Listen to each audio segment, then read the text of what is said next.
Initially, it was a request from the family, and we went along with it. But our tagline for our funeral home is, every life is unique, therefore every funeral should be unique. So we live up to that. We are a group of young people that are making a very different and a high impact in this funeral industry. We are qualified funeral directors and embalmers, and we are just showing off our talent and which we could do. Funeral is not something to be sad about. You know, we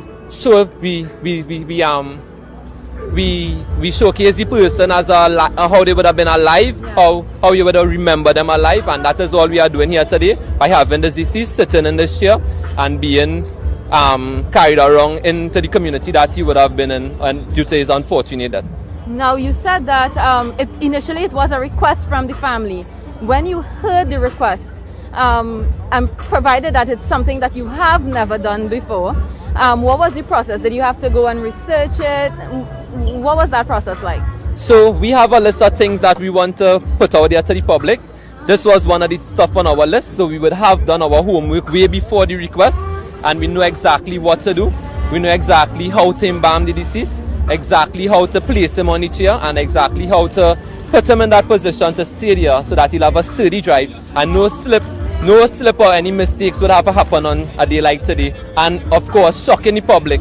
I know the public is very amazed at this, what we have done. Because right? I was going to ask you, what has the response been like from persons? I know you would have driven him through the streets before coming to the church. What has that response been like? The response has been very good because we have, because people haven't seen this before, they are very inclined to it. Some people even call the funeral home and ask that if when they die, if they could be placed standing rather than sitting. Some call and say that they ride motorcycles and they want to be placed on a motorcycle. So public has been responding to it in a positive way. But you've had one or two negative comments, right? What has that feedback been like?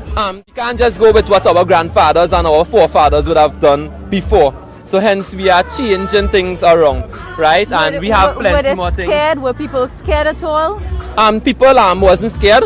I just think some people were just very surprised. They are very surprised of the manner in which it is done. I think people are more curious as to how he's staying there without moving. People are more curious to that rather than being scared of the deceased. A gentleman even came to the funeral today and was asking where the deceased is. When he saw the deceased, he was rather surprised. Who is the embalmer?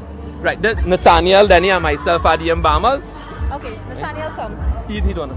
All right. So can you then give me an idea of the embalming process? How does this differ from what you would normally do? Right. So to embalming someone just means preserving the person using embalming fluid and replacing that fluid with other fluid, replacing that with the blood in the system of their body. The only difference is that would have changed in embalming the deceased is that we'd have to set him in a particular position before embalming, right? He would have been embalmed over a period of 2 days, and he would have been in that position for about 4 days before today. So I have a question. What happens after the service in terms of burial or cremation? What happens? So after the service, we are heading to the Diego Martin Public Cemetery for burial, and he'll be placed in his casket there. There will be no issues in placing him in his casket because he will lie flat because we embalm him in such a manner that his legs are free to movement. Okay.